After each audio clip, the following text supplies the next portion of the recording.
Good morning, everyone, and thank you so much for joining us today from near and far. We're super excited and grateful to have Nancy G here with us this morning to speak about how your nonverbal brand can affect your sales success. Super interesting, informative topic. It's going to be a really in-depth presentation today. And before we go ahead and get started, I want to introduce myself. My name is Risa Eldon. I am here on behalf of Ivy, which is a community and business management tool for designers meant to streamline your overall workflow from the very beginning, from taking online payments from your clients to creating tear sheets to giving you a really cohesive, very compelling look and feel to your clients so that you look professional at all times. And we can talk a little bit more about Ivy at the end of our session. And before we get started with Nancy, for those of you who don't know who Nancy is, I want to introduce her and tell you all about who she is, where she's coming from. Nancy is a sought-after business coach to designers and home professionals, and she's an expert in topics like marketing, sales, profitability, and systems for your interior design business. She teaches home professionals how to have the confidence to charge their worth, something that we like to talk about at Ivy all the time, how to succeed in sales without feeling salesy, and how to authentically position themselves in the market for maximum visibility. In addition, Nancy is the founding president of the IDS virtual chapter and executive IDS board member at large. So without further ado, I will let you take over, Nancy. Thank you so much, Risa. I appreciate you and I appreciate Ivy. This is, I think, is my fourth webinar with you guys. Yes. And I just love doing them, and I love the attendance and I love the activity. So welcome, everyone. This is Body Language 101, how your nonverbal brand can affect your sales success. And as Risa said, I have all those credentials, but I also now am a certified body language trainer as well, which is so much fun. The reason why I went into body language is because of an interest I've had since I was 24 years old. I know some of you have worked in the corporate world. I did too. And I remember the day I was faced with my boss, who was 6'2". I'm 5'1" or worse sometimes. And I was like talking to him and I was making a compelling statement. And I remember looking up at him and it was too close. And I was with a coworker who was also 5'1" and female. And we're like, blah, blah, blah, blah, blah, blah, blah. And we're looking up at him trying to make a point. And when he left the room, we looked at each other and said, did you just feel like two little kids? And I started Googling when I was 24, how can I change my body language as a woman when speaking to a man, when speaking to a tall man, when speaking to an intimidating group of people, and how that changed my success as a leader. And then when I went into my next career, how it changed my success in my sales. So I'm so excited to now be certified, actually have science behind my knowledge, and teach you guys here today. So who am I? I am Nancy Ganzekaufer. Most of you, I think, probably know of me at this point. Business coach to interior designer, certified body language trainer. And as Risa said, I'm very involved in the IDS, Interior Design Society, for the last 10 years. I love the IDS. It's a great, warm community. If you are not part of an industry organization, you want to check them out for sure. And then take a picture of this screen. This is where you can find me on Instagram, Facebook, Pinterest, and of course, my Facebook group. If you're not in there, it is 3,800 active interior design professionals. It's called the Interior Design Business Forum. So you could put that right in your search bar on Facebook and find us there and come on into our group. We would love to have you there. So my goal today is to help you level up your nonverbal brand. A nonverbal brand is made up of the social signals you send to other people with your body language, with your voice tone, with your facial expressions. We portray our nonverbal brand in person and on the phone, during your first impression, during long conversations, and even in our online profile pictures. So it all starts with, how do you analyze how you are perceived right now? So what I like to do with people is what's called the wheel of influence. It helps you figure out what your nonverbal brand actually is. It's a great exercise to figure out where you stand today and where you want to go. So what I'd like to do is to rank your own abilities. And this is always a starting point. You could eventually ask somebody else to help you and how they perceive you, but you're here today. You don't have this chart written down. So just write the words on a piece of paper. Hopefully you all have a piece of paper. First impression, presence, detection, perceptiveness, leadership, and charisma. And I'm going to go over what each of these mean. So first impression is, you got to think, do you think you make a good first impression when you first walk into a room, when you're first meeting people? Are you happy with how you come across in the first few seconds? And especially think about when you're walking into a new client's home. How are you being perceived? I want you to rate yourself. 1 is the least satisfied and 1 being the most satisfied. There's no bad or good. It's just like satisfactory to really satisfactory. Then your presence. After you kind of warm up after a while, how do you think people perceive you when you are actually in conversation? Once you are warmed up, do you come across as confident? Do you come across as trustworthy? Do you feel you're in control of your nonverbal signals, your body language, your hand motions, your eye contact, what your body is doing? Do you feel you're actually aware of that? Rate yourself. Detection, we're not going to be going over that today, but let me tell you, lie detection is a fascinating science, and that is part of what I'm trained in. So I'm getting a lot of, when I'm around people like, are you trying to figure out if I'm lying? Are you reading my body language? So it's always fun for me now to be in situations where like, what does this mean? And I just say, it means that you are fabulous. And I never go into body language reading mode. Perceptiveness, how good are you at reading other people's nonverbal signals? Are you in touch with your clients when their facial expressions change, when their body language change? Do you understand what that means? You want to, how perceptive of you are you of what other people are thinking while you're speaking, while you're making your presentations? Your leadership. Do you feel you're a leader? Are you able to influence people in a positive way? Rate yourself between 1 and 5. Charisma. How charismatic are you? Do you consider yourself authentic, charming? Do people remember your name? Do they remember you? That's kind of what charisma means. So this is actually a ranking from the person who taught me about body language. I haven't put mine up there yet, but I will. But basically, when she first started studying body language, she did not feel her first impression was what she wanted it to be. So she ranked it a 1, her presence a 3, her lie detection was good because she had already studied lie detection. Her perceptiveness of what other people were feeling about what she was saying was really on target. Her leadership, she felt she wanted to improve, and her charisma, she ranked a 4. So this is how, if you made this circle for yourself, you would see what your pattern is. So let's do a goal brainstorm, because in every presentation, when you're watching a presentation like this webinar, I want you to have like a goal in mind. So when you look at your wheel of influence or your, ranking of yourself, what do you want to improve? What do you want to get out of this presentation? You want to think, okay, I want to do better when I first walk into a client. I want to be able to close more sales, and perhaps my body language is actually affecting that. So write down a couple of goals for yourself so that you know what you're trying to achieve today.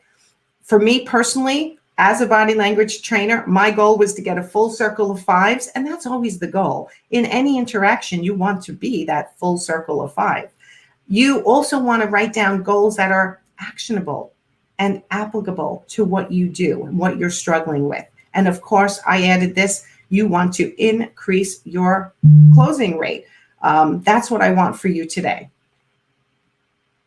So before I teach you about the tips to level up your nonverbal brand, we have to understand the fundamentals of nonverbal science. And this is a science. I'm going to try not to make it boring for you, but make you understand where a lot of these suggestions are coming from. Our body language foundation can be broken up into five C's. First is communication. That's nonverbal makes up the majority of how we communicate with others, believe it or not.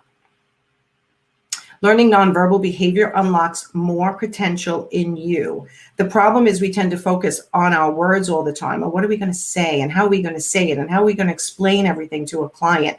But really, if you start focusing on your nonverbal brand, it's going to make a huge difference, because when you learn it, you access another whole level of potential.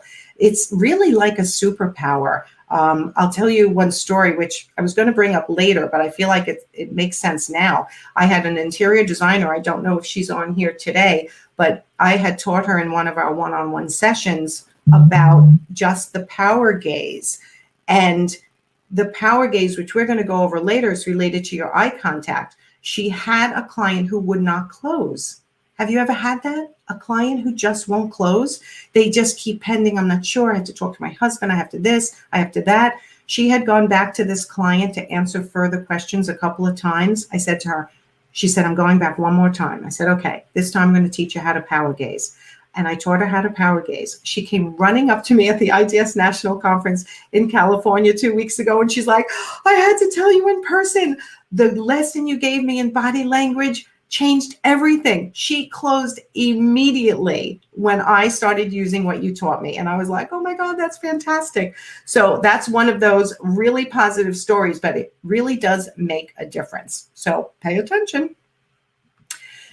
Researchers at the University of Victoria conducted job interviews in a lab, and the recorded subjects' nonverbal behavior. They found that candidates' social abilities were actually transmitted to judges who were watching the videos without any sound.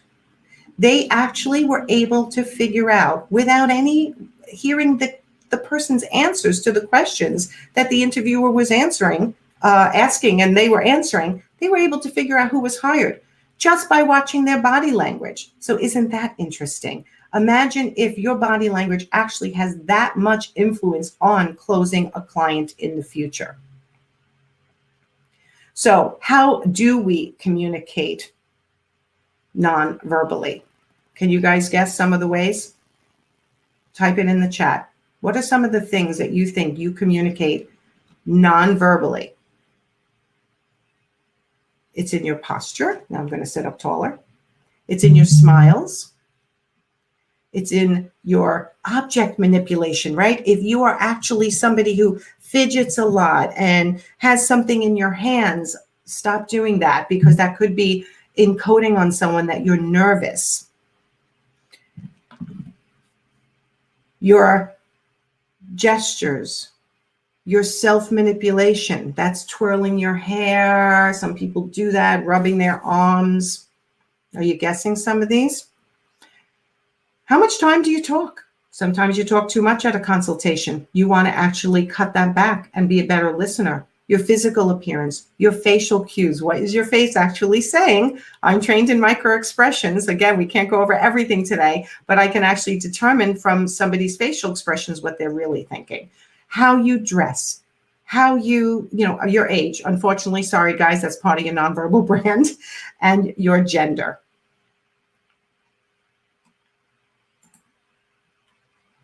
Whoops. So, sorry guys, I'm doing two things at once here, and I knew that I might have messed it up. Okay, so we always should know what we are encoding on other people. Those are the social signals that you are sending to others. And decoding is actually reading the social signals that you are trying to observe from somebody else. So again, decoding is when you're trying to analyze what they're really thinking, and encoding is what you want to make sure you are imposing on them. So the next thing is the context. Now, body language should never be taken out of context, and there's no right or wrong body language. I want to be clear on that. There is a body language spectrum. There's too many books and nonverbal body language courses that talk about right or wrong body language. There is no right or wrong. It's not helpful to call it right or wrong. It's basically on a spectrum. So, you've all seen people who are, have their arms crossed and taking up very little space, and it's considered like a low posture pose. Some experts say that this is considered bad body language, but it really has to be looked at in the context that it's in, because if you are in a situation where you're actually at a pharmacy and you're feeling sick and you just don't want anyone approaching you, this is a good body language to have, right? Or if it's really cold where you are and you're just kind of doing this because you're just like, I'm cold. So you always have to look at everything in the context. And of course, high power pose is, when you want to race, you're really excited, you're like, yay. And this is considered high power pose. You want to kind of be somewhere in the middle.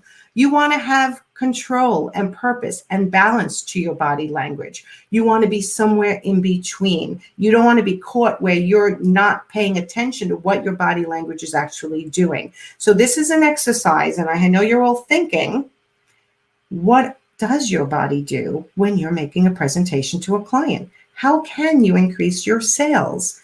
Do you really know what you're doing? This is a great webinar to make you start paying attention to what you're doing. It's, all body language, again, is a spectrum. So where does yours stand in this? Are you more low power pose, low posture? Are you more high and excitable? Or do you fall somewhere in between? The next C is cross-cultural. Most nonverbal is universal, but there are certain cultures that different body language is appropriate. We're going to go over more universal body language today, because if we started going into the Chinese heritage or the Indian heritage, it would just be too much for this hour. The other thing is consistency. Consistency is like, I know you've all seen it. Have you ever seen someone say, yes, I did that, right? And their head is shaking from left to right instead of up and down. That's a lie indicator, by the way. But it's also, you want to make sure your body language is congruent with what you're saying. If you're excited about something, show you're excited about something. If you're not so excited, show that too. You want your body language to be congruent with what you're saying and with your interactions. Does this make sense so far to everybody? Okay, so another fascinating story looked at nonverbal effects of a professor teaching a class to 472 students, 2 separate classes. Literally word for word, the exact same lesson was taught. But when the professor put in body language and nonverbal cues and emphasis in his vocal resonance, he actually got rated higher by the students when they asked them certain questions. So they asked the students, how much did you learn? How knowledgeable was your instructor? How accessible is the instructor outside of class? Like, they didn't even necessarily know that. Among the courses you've taken at this level, how would you rate this one? And how would you rate the text for the course? Hands down, the students ranked higher in the class that they didn't use the standard methods of teaching, but they actually imposed more trust indicators and more body language and more hand gestures and more vocal variance and resonance. So again, think about how in your presentations, you could change it to get that same results. Have the perception that you are knowledgeable and that they learned a ton and that they trust you. All very huge. So let's go over now trust indicators. This is all about making a great first impression. We have to indicate trust. This is the next tip I want to teach you, because when you first meet someone, they are trying to decide, and you're trying to decide, quite frankly, if you can trust them. Is it safe to be with you? Can they relax around you? They're trying to figure out your intention. And before I tell you how quickly to indicate how to trust others, let me ask you some questions. So, what do you think you need to make a first great impression? Type it in the chat box. What do we need as a community, as people, to make a first great impression? What would you think the first thing is? Now, if you see me glance over here once in a while, it's because I am looking at a monitor where I can see the chat. So a lot of you are saying smile. Okay, so I'm going to give you some hints. How do you get someone's attention across a room? What's the first thing the police say to a suspect? How do you get a teacher's attention when you're in class? How do you greet a person? What do we know? Why do we know something firsthand? Okay, that was, pretty obvious. So I'm sure some of you have guessed that we have certain regions in our brain that recognize face and hands. Now, why are hands so important? As you can see, it's a common positive social behavior, right? We say hi, we wave, we cheer, we high five, we fist bump, we handshake. Your hands are really key to getting someone to trust you. This is a very easy body language law for us to all adopt. Just have your hands visible. Don't be holding your phone, especially during your first impression. Don't be having your hands in your pocketbook. Make it very easy to engage with someone with a handshake or a wave. Hand gestures can help us lighten the brain load. When we're using hand gestures, it makes our speech smoother. It sounds more natural, and it makes every interaction that you have, the person's not focusing so much. Do you ever see someone who doesn't use their hands at all and they just talk and the people are leaning in and really trying to listen? When you use your hand gestures, it actually lightens that brain concentration and allows them to relax and listen to you. Your hands being visible and expressive when sitting around a table, unlike what your mother taught you, put your hands in your lap, right? No, keep your hands on the table. So when you're presenting something to a client, make sure your hands are visible. It is literally embedded in us that we need to see hands in order to trust someone. So I'm even going to throw this in, and this wasn't in my presentation originally, but if you have any profile pictures where your hands are in your pockets or your hands aren't visible, I would suggest changing that immediately. So, have you ever watched a TED Talk? I know I'm obsessed with TED Talks. TED Talks are great examples of how very charismatic people convey ideas. The Science of People, which is the organization that certified me, investigated why some TED Talks go viral online and while others, their view counts are kind of lackluster. All TED Talks are given by vetted speakers, so we know they're all good already. But by looking at how many people view them, some talks just stand out more than others. So why is that? Researchers divided to take on analyzing all the TED Talks from 2010. That was a big undertaking. They wanted to know whether there were patterns between the least and the most viewed talks. They analyzed a number of variables, from hand gestures to the amount of seconds that they were smiling on stage, to their gender. They even analyzed their clothing color. They found there was one major difference between the least and most viewed TED Talk. The most viewed TED speakers used an average of, can anyone guess? In one TED Talk, how many minutes are TED Talks? I think they vary a little bit, but in one TED Talk, for the most watched TED Talks, the speakers used 465 hand gestures. Can you imagine? 465. While the least viewed speakers used an average of 272 hand gestures. That is a huge difference. Expressive hands help with everyone's comprehension, and researchers found that the very and most compelling speakers used what they call explanatory gestures, which is something that all of you could be using. So let's talk about explanatory gestures for a second. So when you might see me doing it right now, I'm juggling two screens, but usually when I'm making a presentation and I'm numbering some, I'll say, the first thing I want to teach you is, the second thing I want to teach you is, the third thing I want to teach you is. I use my fingers to lay out. It's called listing.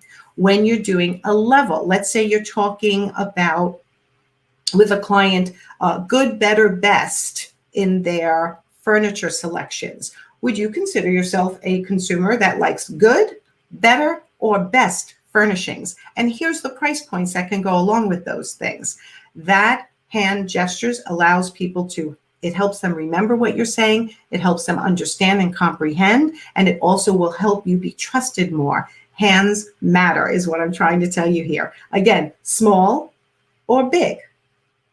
When something is from the heart and you say, listen, honestly, if this was my house, this is exactly what I would do. Notice how I put my hand up on my chest. And if you're showing two presentation boards, you can say, this is 1 and this is 2. Notice how I'm moving my hands from left to right. Now, I'm probably a little small on your screen, but I'm hoping that you're seeing this. Is everybody seeing this? So you want to be able to show people using explanatory gestures. There's thousands of explanatory gestures. If you pay attention to how someone is explaining their ideas, gestures indicate to your listener that you know your content so well that you can verbally and non-verbally explain your ideas. This actually will, like I said, increase their comprehension. So again, we have to remember that this is not interpretive dance. We do not want you, this one and that one, there's a range of acceptable hand gestures. Is kind of like a zone. If you put like a box around your torso, I tend to keep my elbows at my side and use my hands that way. As soon as my elbows start to lift, it gets a little bit too much. And I think it gets to be a little bit overwhelming and overly scripted. So again, we go from explanatory gestures that are kind of stiff, and then the average, which is kind of right where you want to be, and then you turn into jazz hands, which you definitely don't want to be jazz hands. So how many gestures we use and what kind of hand gestures we use contribute to our overall nonverbal brand. So do you guys use hand gestures when you're explaining to a client what you're trying to show them? Someone who uses too few might be seen as stiff or cold or hard to read, which you don't want. And someone who uses too many can be seen as kind of like distracting, chaotic, and unorganized. Someone who uses just the right amount of hand gestures becomes seen as like put together and interesting and engaging. So which are you? I'm hoping you say put together, interesting, and engaging, and not distracting, chaotic, and disorganized, and not cold and stiff. We wouldn't want that. Cold and stiff is not good. So now let's talk about another reason we look at someone's hands is to see if they are going to reach out to us and touch us. This is through a handshake. High five, hug, cheek kiss, fist bump. We went over them before. Some kind of touch typically happens within the first few minutes of an interaction. So let's learn how to leverage it with this tip, the touch of trust. So in the scientific world, this is called haptics. Humans are wired for touch. In the first few moments of an interaction, we quickly scan the hands and the face, like you guys had, some of you had guessed, and there's potentially awkward moments ahead, right? Do we shake their hands? Do we hug them? Do we double cheek kiss if we're French? So you want to be able to, when you first meet a client, I want you to lead with your hand. When we get skin to skin touch from another person, we produce a hormone called oxytocin. How many of you have heard this? It's actually considered like the cuddle hormone because it's produced in abundance when we actually touch other people. It makes us feel connected to someone. It increases our trust and sense of belonging. It's the best interaction, and we have lots of oxytocin flowing through our body when we just do a handshake. So I have witnessed, because I was an art consultant, I worked with interior designers for 17 years. I've often seen interior designers walk into a home and not handshake. Once you're a client for a while, sometimes there's a hug, but every single time you walk into the house, you should try to shake their hand, or again, if it's warm at this point, you can hug them because you want to produce that oxytocin. So the power of touch. Now, this is so interesting. Now, listen to my story as you're reading the screen also. Researchers wanted to study the power of touch in a setting that we're all familiar with and they were familiar with, leaving tips at a restaurant. This blew my mind. So again, I want to tell you this because I think this really matters on how you're perceived by clients. They studied whether simply touching a customer's shoulder or anywhere would influence the tips that the patron left the waiter or waitress. So touching increased female servers' average tips by 23%. 40% increase in tips for men when touching either male or female diners, and younger customers had a larger response than older customers. So if a waiter or waitress touched an older customer, that didn't seem to affect them as much. But if they had a younger customer, it seemed to increase their tips quite a lot, which is amazing. So imagine if you walked in every time and made a point to shake your client's hand. That would make a big difference on how you were perceived and how they felt the value of what you were providing to them, just because you are igniting their oxytocin. So a handshake says a lot about somebody. This is especially during a first impression. Handshakes are incredibly important for all of your nonverbal brands. Researchers found that a person's handshake said a lot about their personality and even their gender. They found that a firm handshake was related to positively to extroversion, did I say that right? And emotional expressiveness. And it's related negatively to shyness and neuroticism, and positively to openness to experience, but only in women. So in women, when they have a nice firm handshake, people consider that woman more open, which is interesting. I would have thought it was opposite, but I have shaken many, many, many, many hands, and I get the wimpy handshake. I get the front of the finger handshake. It actually drives me insane. So I want you to all practice your handshake. What is the perfect handshake? You want the handshake to be dry, vertical, and mirroring the firmness, hopefully, of the person you're shaking the hand of. So if you tend to have a sweaty palm, there's little tricks. If you're holding a drink, you can have a napkin in between you and the drink.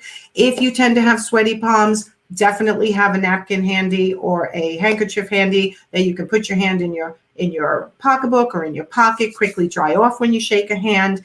Second, you want to offer and keep the hand vertical, thumbs up towards the sky, pinky down towards the floor, palm up and down, balanced and equal in the handshake.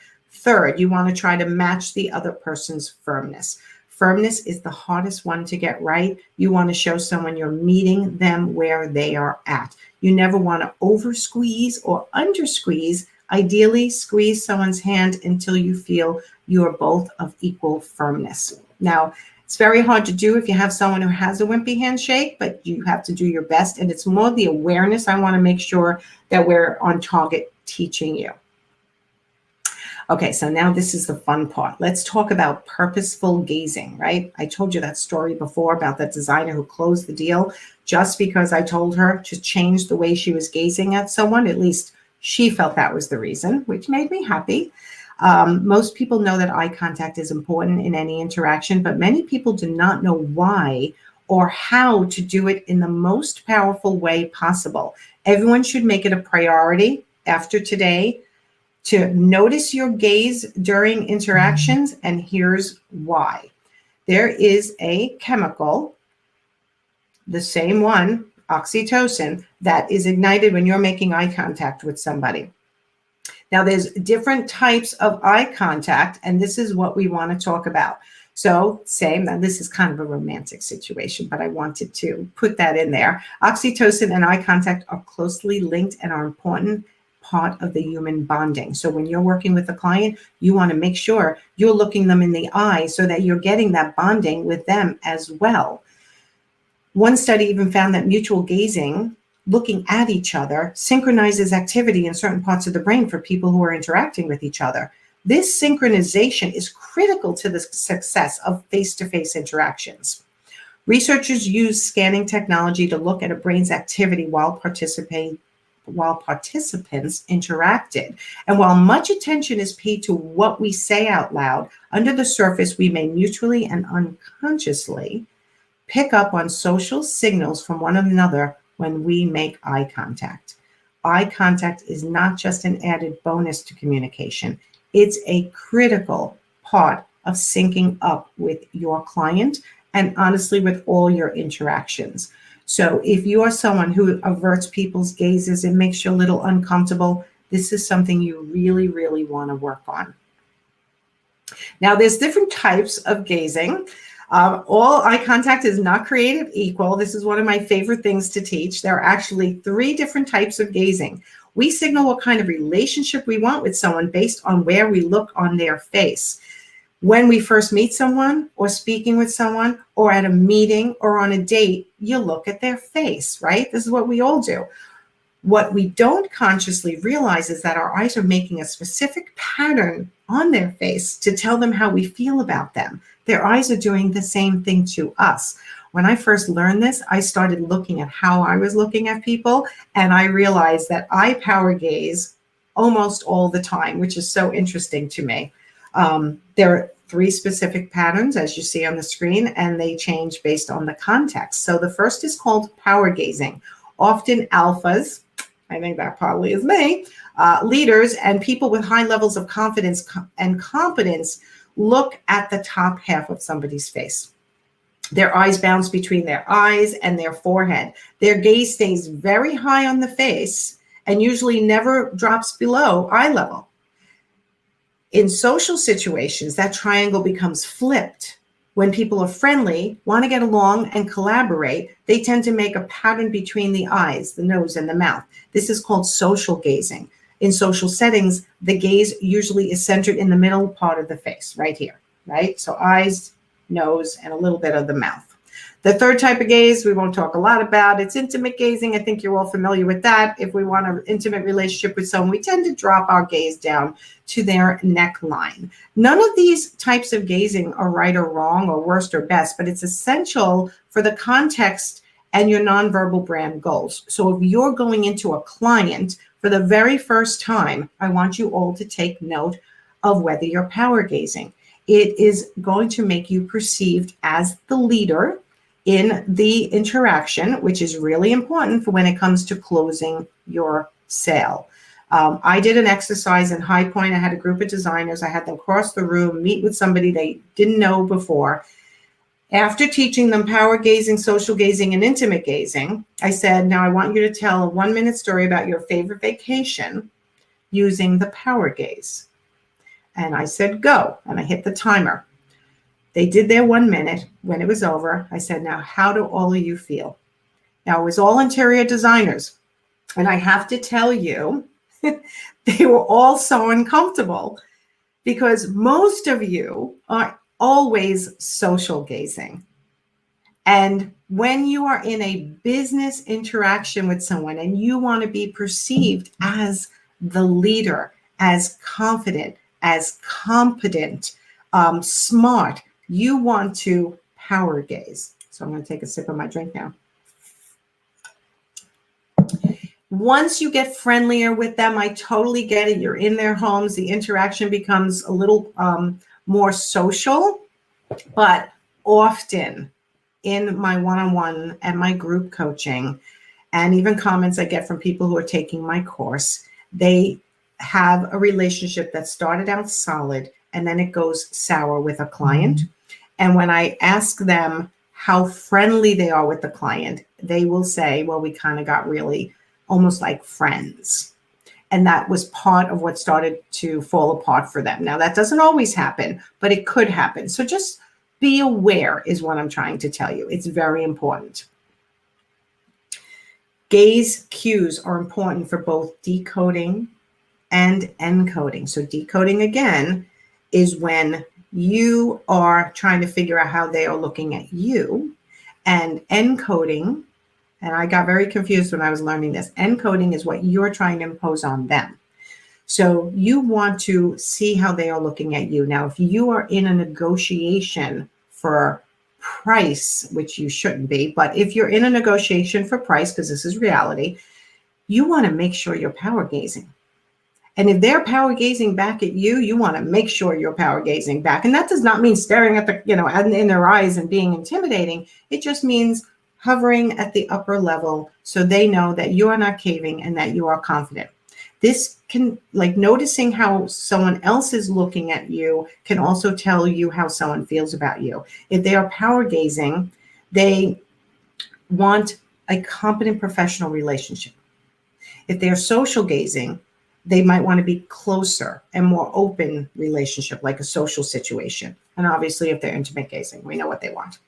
So the gaze also allows us to send messages to others. If you're in, like I said, a negotiation or a high-powered meeting, you can power gaze to emphasize that part of your nonverbal brand is that you are confident and the leader of this situation. The important point here is for you to be purposeful with your gaze. You want to make sure your gaze is kind of underlined and highlighted in your goals. So when you think about going into a client or going into a negotiation or presenting your design boards, I want you to think, I want to make sure I'm going to power gaze through this so that they can see that I'm confident in what I'm presenting. The next big question is how much eye contact is the right amount of eye contact. The amount of eye contact that's comfortable and appropriate varies widely between cultures, genders, and even the distances between people. It's important to remember your 5 C's here. Some cultures discourage a lot of direct eye contact, while others prefer a locked gaze on most interactions. Remember that sharing eye contact is a social interaction, and it's helpful to creating a bond with whoever you are talking to. Again, there's a spectrum. Low, which is kind of like you're avoiding eye contact. I don't want to look at the person. It makes me uncomfortable. Invasive is when you're staring at them nonstop and you won't even look away for half a second. And that is going to creep people out. So you certainly don't want to do that. The safest way to approach the proper amount of eye contact is mirroring what you are seeing. If someone is giving me eye contact, I always try to match it with a mutual gaze back. And remember, eye contact is important in business, social, and romantic situations. You need trust and you need oxytocin in all 3 situations. Okay, let's move on. Is everyone following me still? Tell me yes. Are you learning? Tell me you're learning something. Let me check the time. Okay, I think we're doing okay. So most people default to one type of gaze out of habit. And when you start paying attention to this, you're going to go, oh my God, I'm always social gazing. Or for me, I think I was always power gazing.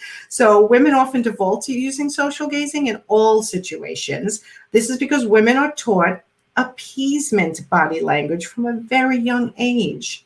They are told to get along with everyone. You got to get along with everyone. I was taught that, to be well liked.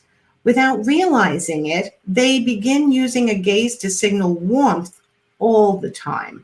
And this can undermine their power and their authority in negotiations and interviews. So this is why I think it was so critical for me to learn body language, to be able to teach you guys how much it matters when you are a business person first and an interior designer second. That's what I always tell my clients. Men often will default to power gazing because they've been taught from a young age to succeed, to get ahead, and to win. This might work in some professional settings, but can undermine their desire to connect and collaborate sometimes with colleagues or new friends, or even, romantic partners who may find that intimidating because of the fact that they're always power gazing.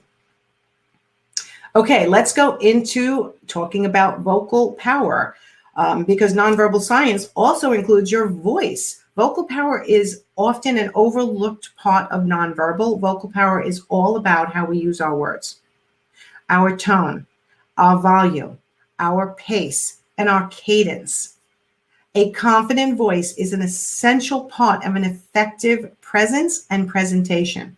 If you want to project an image of confidence and professionalism, especially on the phone or in your presentations, you must leverage the subtle benefits of effective vocal power. To explore the importance of vocal power, I want to share a study that was done with surgeons. And I share the studies. There's tons of studies, guys. I only share the studies that I find to be fascinating and applicable to your situation. The researchers recorded surgeons at the beginning and end of a patient consult. Then these recordings were rated for qualities such as warmth, dominance, anxiety, and hostility. They showed a doctor's voice tone could predict the probability of a medical malpractice claim. Can you imagine? It's an incredible finding. It implies that we don't just sue doctors based on their skill level. We sue doctors based on our perception of their personality. And this judgment can be made within 10 seconds. 10 seconds of hearing them. So imagine how within 10 seconds a client is judging you when you first meet them and judging you based on your vocal power. It's crazy, but it's good to know. So I'm going to bring all these up at once. So I've created 4 steps that you can use to capture strong vocal power every time you speak. The first step is using the lowest of your natural tone. Everyone has a certain vocal range. Your vocal range is the notes you feel comfortable speaking in. I find confident people tend to use the lowest end of their natural range. The reason for this has to do with the space in their body, right? Confident people, they stand up tall and they breathe. And I, believe it or not, I had an issue with this when I first started presenting to live audiences. I was nervous and my tone would go up and suddenly I would have a stomach ache. And it was really because I wasn't breathing. Anxiety, fear, tension, shame, or nerves makes your vocal cords and your jaw very tense. This causes us to go higher in our range. It also makes it harder to get a breath. Another reason why we kind of don't like raspy voices sometimes, as we learned, when someone feels proud, they have space and they can easily produce a nice low tone. I actually did have a client who has a very high pitched voice. It is her natural voice, but we've been practicing getting her to her natural lowest tone of her range because she is perceived as younger than she is because of this. And it is something she tends to talk fast and quick, and she has to slow that down a bit so that she can be taken more seriously. And I want you guys to all start taking note of that. So anytime you hear yourself go a bit high in your range, take a deep breath, relax your shoulders, and speak out with the out breath. One of the biggest killers of vocal confidence is the question inflection. How many of you guys do this? It's also known as uptalk.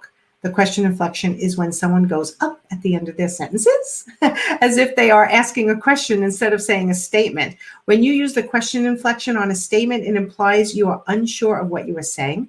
It also incites people to question you. And I know some of you have this issue. The reason we do not like to hear the question inflection is because it makes us question what is being said. Liars frequently use the question inflection. They ask their lies because, in effect, they are asking, do you believe me? So here's a tip. The biggest mistake salespeople make, interior designers make, anyone who's selling something or a service, is they ask their price. Don't ask your prices, just state them. So over the phone, and I teach this, I think I taught this in another webinar, or I teach this all the time. When you say, my consult is $350, and are you available Thursday at 2 o'clock? You are just asking, are you available Tuesday at 2 o'clock? But when I said my design fee for my consultation is $350, I basically just stated it. Don't ask, just state. A slow, melodic voice is calming, but if the vocal tone and cadence is too familiar, it puts people to sleep. This is the problem with memorized scripts. When we have memorized something or answered a similar question over and over again, we tend to get boring. So you want to make sure that you don't do that. We love to listen to voices that have a lot of vocal variance. This helps keep our minds engaged. The very best speakers constantly are changing their vocal approach. I'm always practicing changing my vocal approach. Am I doing a good job? Let me know whether I'm doing a good job. They might slow down sometimes. They might speed up other times and then change it all up every once in a while. So practice adding variance, pace, volume, cadence, tempo to your presentations for emphasis and to show that you're really good at what you do. If at all possible, don't memorize what you're going to say. Just try to speak off the top of your head. Popular actors are hired to do cartoons and animated film all the time because their personalities actually show in their voices, right? We all know people who do that. You also want to try to tell stories when you are making presentations. You can tell a story of a past client, and in telling a story and using your hand gestures, you naturally tend to have vocal variance. So it's a great way when you're speaking. Try to harness your true emotion by actually telling a story, and that'll make your voice varied and more interesting. So Science of People, again, the people who certified me as a body language trainer, conducted an interesting experiment on vocal power and emotion. Specifically, the lead investigator, Vanessa Van Edwards, wanted to know how emotion and body language change the influence that somebody has, how it changed someone's first impression. And that's incredibly important when you're on the phone. So she actually did a phone experiment. So in the first part of the experiment, the Science of People had participants record 6 different versions of their hello. First, their normal hello. Now I'm going to try to do it here. So hold on. So my normal hello is hello. Now my happy hello. Hello. My sad hello. Hello. My angry hello. Hello. Power posing hello. I'm going to try to power pose while I'm sitting. Hello. And back to my normal hello. No, I don't think I could do it. Wait. Hello. Which do you think got the least likable rating? High power pose, angry, happy, controlled one, which was my regular, or the sad? Who can guess? I'm going to wait a half a second so I can see what you guys are saying. Which one do you think got the least, the most likable and the least likable? Okay, you guys are all answering different. Angry, sad, but you're right on. Sad got the least likable rating. Oops, I lost my mouse. Happy got the most favorable, and sad got the least favorable. So what does that tell you? I thought it was surprising that the power pose hello did not do better. It's possible that it came across maybe a bit too aggressive. Pride can be a powerful and even intimidating force. So this is why it's best to use the power pose or the launch stance, or like a softer version of it when you're using it to like record your messages. The control and the happy hello ranked, very well, very close actually. This means you don't need to manically smile every time you answer the phone. Just make sure you are not in a bad mood. Hello. Hello. Did you hear that? It's very low. I was trying to show you guys the difference, but I did it for you because I had a feeling those would be very low. So here are some phone power tips you can try. If you're in a bad mood, that's obvious, right? Do not answer the phone. When you say hello, always breathe out. Say hello. Practice delivering bad news or topics that make you nervous with a low tone. Avoid the question inflection. So if you're delivering bad news to a client, like something fell off a truck, you might want to practice that a little bit and not be like, oh, okay, I just wanted to tell you that something fell off a truck. You just want to kind of practice delivering bad news in a lower tone. Add stories to your presentations and pitches. We talked about that before. And pull up someone's picture when you're on the phone. Like sometimes I'm talking to people on the phone and I'll actually pull up their picture.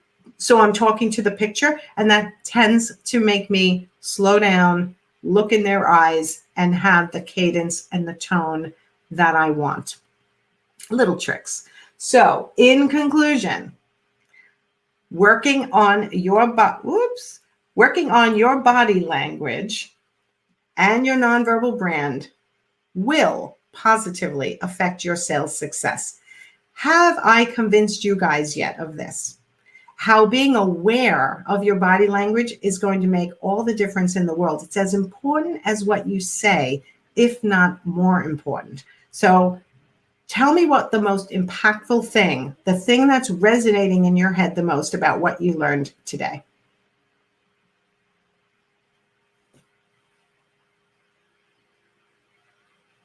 I like that. Imagine you're really talking to someone.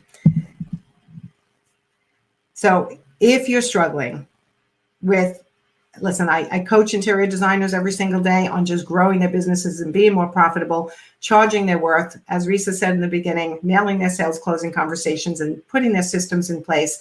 But if you are particularly worried also about your nonverbal brand, closing your sales, your confidence, and not charging what you're worth, get on my calendar. My consults can be found at businesscoachnancy.com/consult.